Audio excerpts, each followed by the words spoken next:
कि अनुचित कयहूँ, आपको देखकर हे प्रभु मैंने यदि कुछ गलती की हो। लक्ष्मण जी कहते हैं क्षमहु महामुनि धीर, हे महामुनि, हे धीरात्मा, आप मुझे क्षमा करिए। सुनी सरोस भृगुवंश मनी, इतनी गुस्से में वाणी और सुनी तो श्री परशुराम जी लाल हो गए। वो बोले गिरा गंभीर, और गंभीर स्वर में बोले, क्या बोलते हैं? कोस के सुनाहु मानसियो बुला बालकू, कुटल काल बस निज कुल घालकू। कौशिक सुनो, अरे कौशिक विश्वामित्र से समझाओ, ये बालक कैसा है, बिल्कुल मंद मूर्ख है, मंद बुद्धि है। कुटिल काल वश निज कुल घालक, यह कुटिल है, मृत्यु के वश में है, और निज कुल घालक अर्थात अपने कुल को क्या कर रहा है? नष्ट करना चाहता है, अपने कुल को बर्बाद करना चाहता है। भानुवंश भानुवंश राकेश कुलंकु, निपट निरंकुश बांधक असंकु। भानुवंश राकेश कलंकु, सूर्यवंश रूपी चंद्रमा में एक कलंक के समान पैदा हुआ है। निपट है, निरंकुश है, किसी की डर करता ही नहीं, असंक है, निर्भीक है, इसमें कई दोष हैं, अड़भंगा लड़का है जी। गाल कवल को यही छन माही, करहु कुपुकारी खोर मोहि नाही। काल कवल हो यही क्षण माही, एक क्षण में एक काल के वश में हो जाएगा, एक क्षण लगेगा, थोड़ा सा परसों चलाऊंगा ये खत्म। तो काल कवल हो यही क्षण माही, कहूँ पुकार खोरी मोहि नाही। फिर तुम मुझे मत दोष देना, मैं बहुत गुस्से में हूँ, इसे समझा रहे हो तो समझा लो, नहीं तो मैं इसे मार डालूंगा। तुम्हें हट कहूँ जो चयहूँ वारा, कहीं प्रताप बलूरोस हमारा। श्री परशुराम जी महाराज कहते हैं कि तुम इसे हटक दो, बचा लो। यदि इसको बचाना चाहते हो तो मेरा प्रताप, मेरा बल, मेरा गुस्सा इसे सुना दो और इसे बचा लो, नहीं तो ये मारा जाएगा। यह सुनी तो लक्ष्मण जी कहते हैं, क्या कहते हैं भैया? लखन कहूँ मुनि सुजस तुम्हारा, तुम ही अछत को वरने पारा। लक्ष्मण जी ने कहा, हे मुनि, हम दूसरे से क्या कहानी सुनेंगे, तुम ही सुना दो, तुम अपनी अच्छी सुनाते हो। हमने क्या क्या कर्म किया है तुम बहुत सुनाते रहे हो, सुनाओ। कि लखन कहूँ सुनो सुजस तुम्हारा, तुम्हें अच्छा, तुमसे अच्छा कोई वर्णन करने वाला नहीं है, आप ही सुनाओ कि तुमने क्या क्या किया है, मैं सुनना चाहता हूँ। अपने मोहे तुम्हें अपनी करनी, बार अनेक भांति बहुवरनी। अपने मुँह तुम आपन करनी, अपने मुख से तुमने अपनी करनी को बार बार कहा, अपने मुँह से अपनी बड़ाई कर रहे हो, बार अनेक भांति वह बहुत प्रकार से कह रहे हो, मैं सुन रहा हूँ, सुनाओ। नहीं संतोषता पुनि कहूँ काहू, जान सिर से रोक दोहे दुख साहू। नहीं संतोष तपुन कुछ कहूँ, यदि भैया आप अपनी कहानी सुनाने में संतोष नहीं है तो और सुनाइए, हम और सुनेंगे। संतोष तुम्हें शांति मिल जाए तब तक हम आपकी कहानी को श्रवण करेंगे। और जनेरस रोगी तो सह दुख सह, गुस्सा रोक कर तुम दुख मत सहो, तुम तो अपनी कहानी सुनाओ, मैं सुनना चाहता हूँ। वीर बढ़ती तुम्हें धीर अछोभा, गारी देते ना पावहु शोभा। वीरवर्ती तुम धीर अछोवा, तुम बहुत वीरवान हो, वीरता का व्रत धारण करने वाले हो, धैर्यवान हो, क्षोभ रहित हो, दुख रहित हो। गारी देत ना पावहु शोभा, अपशब्द कहते हुए अच्छे नहीं लगते हो, तुम अपनी कथा कहो, हम तुम्हारी कथा सुनेंगे, इस प्रकार बार बार कह रहे हैं। सूर समर करनी करही कहीं न जान वहीं आप विद्यावान रन पायर पुकायर कतहि प्रताप लखन सिया रामचंद्र शंकर हरि ओम जय जय सिया राम जय जय हनुमान संकट मोचन कृपाण सूर समर करनी करही, सूरवीर करनी करते हैं अर्थात दिखाते हैं, सूरता दिखाते, वीरता दिखाते हैं। वो कहीं न जना वहीं आप, वो अपनी बात को कहकर नहीं बताते, वो दिखाते हैं करके। वो विद्यमान रन पाई पुकायर कतहि प्रताप, कायर अपनी प्रताप महिमा गाते हैं। जो वीरवान है वो क्या नहीं करते, अपने विषय में बात नहीं करते, वो रण करते, युद्ध करते हैं। यह कहा, कहने का अभिप्राय समझ है कि किसी के सामने जो बहुत संख्या जानता हो, उसके सामने आप 21 बार गिनती गिनिए, 1 2 3 4, ये क्या बात हुई। अर्थात इन्होंने केवल 21 बार धरती को क्या किया है, जीता है। और शेषनाग अब बताइए, उसने करोड़ों बार ब्रह्मांड का संहार कर दिया। उसके सामने 21 तक गिनती गिन रहे तो कितनी तुच्छ है बताइए, क्या फर्क पड़ता है। तो इस प्रकार है कौन, श्री लक्ष्मण जी महाराज। लक्ष्मण जी महाराज बहुत उदार चरित्र है, उस जैसा चरित्र तो हो ही नहीं सकता। यदि परशुराम जी कह रहे हैं कि मैं तोड़ दूंगा, तो लक्ष्मण जी सामने खड़े हो गए कि अब देखते हैं इन्हें। अर्थात समझिए कि राम के विषय में एक शब्द भी सुनना पसंद नहीं है लक्ष्मण को। जब श्री दशरथ जी महाराज के प्राण फंस गए, चिंता में थे कि मेरा पुत्र राम जा रहा है, बड़ा भोला भाला है, पता नहीं वो कैसे वनवास में व्यतीत करेगा। बहुत दुखी हुए, चिंता हो गई।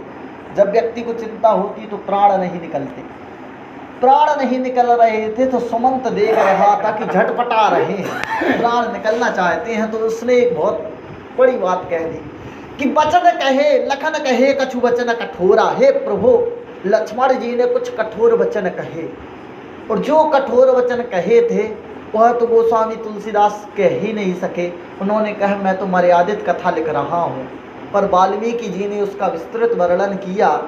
तो जब वह सुना, उन कठोर शब्दों को श्री दशरथ जी ने सुना, तो उन्होंने कहा बस अब मुझे टेंशन करने की कोई ज़रूरत, जिसके पास लखन जैसा भाई साथ में है, उस राम को ऐसा कोई है नहीं जो देख ले, क्या कर ले, आँख उठा के देख ले, ऐसा कोई है नहीं। मुझे अब राम की चिंता करने की ज़रूरत नहीं है।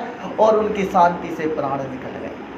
तो अर्थात लक्ष्मण जी जो कथा में जो रोल है लक्ष्मण जी का, वो कोई साधारण नहीं है। कैसा है, सेवकों में अनन्य सेवक है। कैसे अनन्य सेवक है, उन्हें बिल्कुल भी पसंद नहीं आया। ये 21 तक गिनती सुना रहे हैं, और वो कहाँ सुनेंगे इनके विषय को कि वो एक फन मार दे धरती इधर उधर हो जाए। जिनके बोलने से धरती हिल रही है, अब उनके विषय में कोई कवि क्या कहे। जी उठाइए। सियावर रामचंद्र जी की जय। अब जो हमारी भाई एक तो कालुआ के जनुलावा, बार बार मोहे लाग बुलावा। श्री लक्ष्मण जी महाराज कहते हैं कि तुम तो काल को बुला लेते हो, जैसे काल तुम्हारा रखवारा हो। मानी मृत्यु जो है तुम्हारे पास एक नौकर के समान है, जो तुम कह रहे हो कि तुम्हें काल के बस में कर दूंगा। चरवाहा की बुला लेते हो, कहते हो ना नहीं अब छोड़ जा। तो तुम्हारा कोई यमराज तुम्हारे बस में नहीं है। तुम तो काल हाँक जन लावा, बार बार महिला की बुलावा। ये क्या बात करते हो। इस प्रकार से लक्ष्मण जी ने कहा। सुनत लखन के वचन कठोरा, परसु सुधार धर्यो कर घोरा। सुनत लखन के वचन कठोरा, लक्ष्मण जी के जब कठोर वचन सुने तो परशुराम जी सहम गए, और परशु सुधार धर्यो कर घोरा, और हाथ में उस परशु को उठा लिया, ले लिया। अब जन दे दोष मोह लागो कटुबादी बालक बद जोगो। अब जन दे दोष मोह लोगु, कोई भी व्यक्ति मुझे अब दोष ना देना, क्योंकि यह तो बालक है, कटुआदि बालक वध जोगु, यह कड़वा बोलने वाला बालक तो वध के योग्य है, इसका तो वध कर ही देना चाहिए। बाल बिलो के बहुत में वाचा, अब यह उमर निहार भाषा। बाल बिलो की बालक को देखकर मैंने इसे बहुत बचाया समझाया, अब यह मरनिहार भा साचा, अब यह सत्य है कि ये मरने वाला है, इसकी मृत्यु आ गई है।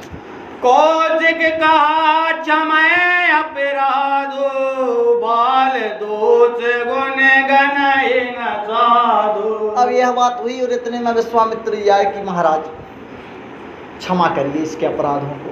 बाल दोष गुण गनहि न साधु, बालक के दोषों पर जो लोग हैं विद्वान लोग विचार नहीं करते, आप इसे क्षमा करिए। पर लक्ष्मण जी मान नहीं रहे हैं, वह बोलते ही जा रहे, क्या बोलते हैं? खर कुठार में अकरन को है, आगे अपराधे गुर द्रोहे। श्री परशुराम कहते हैं कि खर कठोर हाथ में मेरे कुठार है और अकारण मैं क्रोध करने वाला हूँ, और सामने गुरु का द्रोह करने वाला गुरुद्रोही खड़ा है, इसको तो मैं मारूंगा ही, इसको तो मैं मारूंगा, अवश्य मारूंगा। उतर देते छोड़ूं बिनु मोह मारे, केवल कौशिक सेल तुम्हारे। उत्तर देत छोड़ूं बिनु मारे, उत्तर दे रहा है इसे मैं छोड़ रहा हूँ, तो हे कौशिक तुम्हारे शीलता के कारण, तुम्हारे कारण मैं इसे छोड़ दे रहा हूँ, क्योंकि हमारा और तुम्हारा संबंध है और तुम इसे लेकर आए, इसलिए मैं छोड़ रहा हूँ, अन्यथा मैं इसे छोड़ता नहीं। नत काटे कुठार कठोरे, गुरहि उरन होते श्रम थोरे। नहीं तो इसको इस कुठार से काट कर मैं गुरु के ऋण से उरण हो जाता, क्योंकि मैं यह कह सकता था गुरु जी से जाकर कि जिसने आपके धनुष को तोड़ा था मैंने इसका शीश काट कर फेंक दिया, इस प्रकार मैं कहता जी। गदि सुन कहे हृदय हसी, मुनई हरे हरे सोज, असमय खाड़ न हुक्मय, अजौ न बूझे अबूझ सिया राम चंद्र शंकर हरि ओम, जय जय सिया राम, जय जय हनुमान, संकट मोचन कृपा निधान। अब विश्वामित्र जी तो बुद्ध है, प्रबुद्धो बुद्ध कौशिका, बड़े प्रबुद्ध हैं, वो सोच रहे हैं, हृदय में हंस रहे हैं।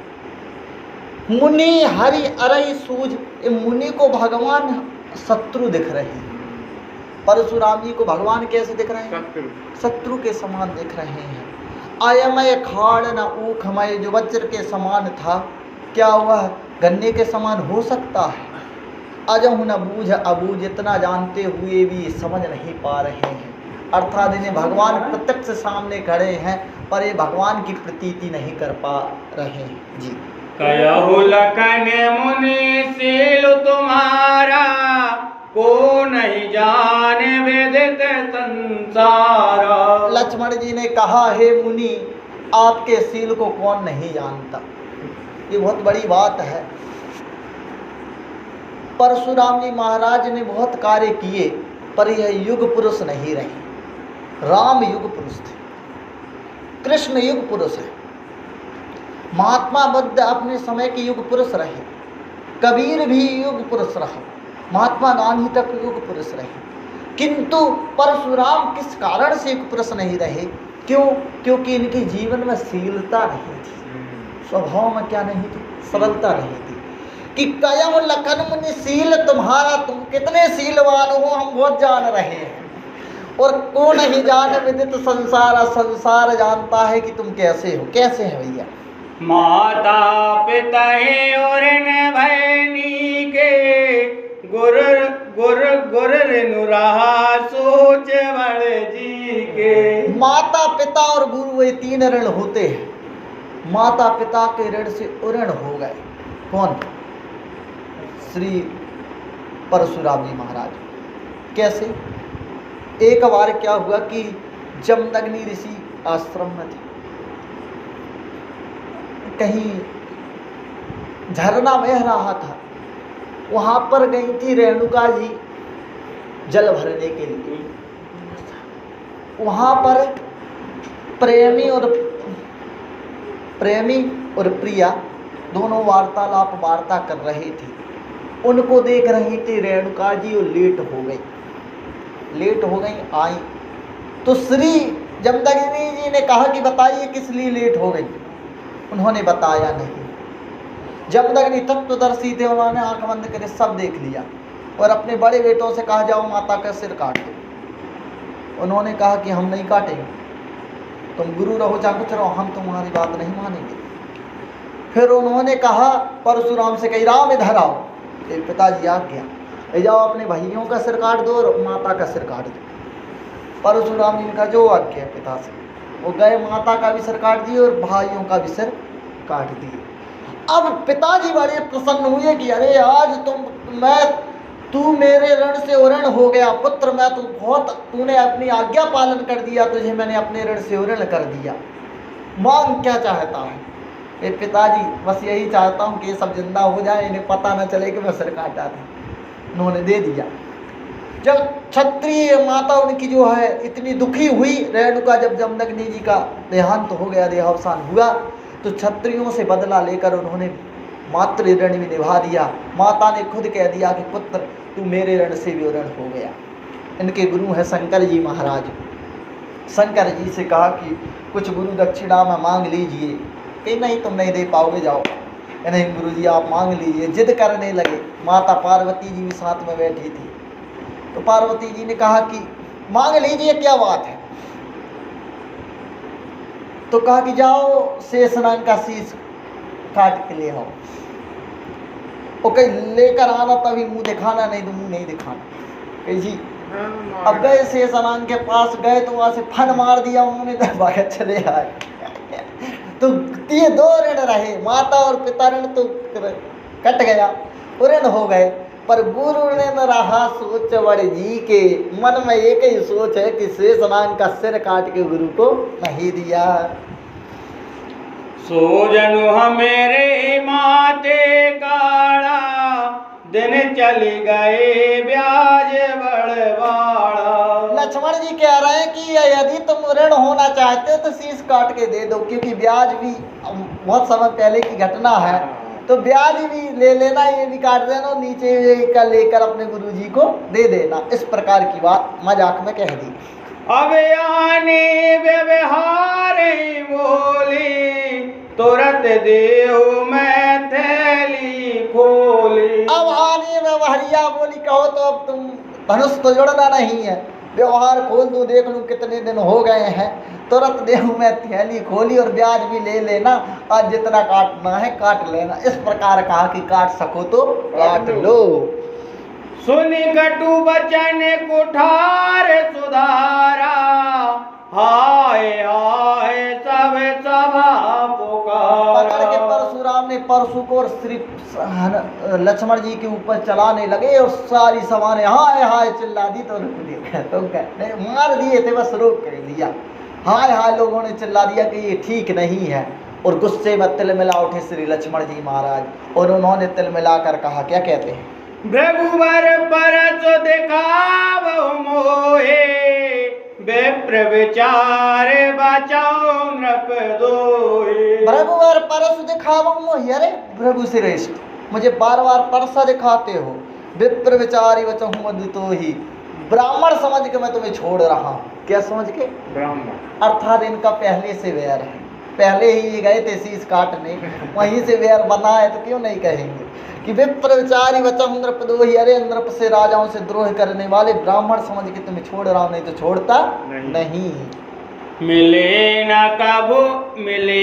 कबहु सुभट रन गाड़े, द्विज देवता गरई के वाड़े। मिले न कबहु सुभट रन गाड़े, अरे तुम्हें वीर नहीं मिले हैं, इसलिए तुम अपने आप को वीर समझ रहे हो, अभी वीरों के पाले में तुम पले नहीं हो। और द्विज देवता घर के बाढ़े, ब्राह्मण और देवता तो अपने घर के बड़े होते हैं, बाहर इनकी कोई इज्जत इनकी कोई बल नहीं है, ये जल सूर है, रणसूर नहीं है जी। अनुचित कहे चावे लोग पुकारे, रघुपति सह नहीं लखन निवारे। अनुचित कहे सब लोग पुकारे, सारे लोगों ने कहा कि लक्ष्मण तो बहुत बहुत बुरा बोलता है। कैसा है? बुरा। थर थर कापहि पुर नर नारी, छोट कुमार खोटवर भारी, बड़ा खोटा है। रघुपति सहनई लखन निवारे, सारा कर दिया कि अब मत बोलना, ऐसे कर दिए कि अब मत बोलना। और इस प्रकार से जब सहन किया तो वो वहां से चले गए जी। लखन उतरे आहुति चरित, भृगुवर को पुकृतान, बढ़त देख जल सम वचन, बोले रघुकुल भानु लखन सिया राम चंद्र शंकर हरि ओम। जय जय सिया राम, जय जय हनुमान, संकट मोचन कृपा निधान। कितना मर्म की बात है। लखन उतर आहुति सरिस, लक्ष्मण जी के वचन जो है आहुति के समान, और भृगुवर कोप कृसान, और भृगुकुल श्री परशुराम जी का गुस्सा वो अग्नि के समान है। अग्नि में आहुति दे रहे हैं कौन? लक्ष्मण जी महाराज। और बढ़त देख जल समवचन, अब आग बढ़ रही है तो जल के समान श्री रघुनाथ जी बोले, यदि यज्ञ में आग बढ़ रही हो तो आप उसमें जल नहीं मार सकते, यह बहुत बड़ा अपराध है। आप जल में मिश्री घोर दीजिए, उसके बाद आप मिश्री डाली हुई जल से आप उसमें छींटा मार सकते हैं, यह निषेध है। अर्थात यहाँ पर जो राम जी बोल रहे हैं यह बोलने का समय नहीं था, पर राम जी ने बोला और इसका दुष्परिणाम कुछ देर बाद सामने आता है। सियावर राम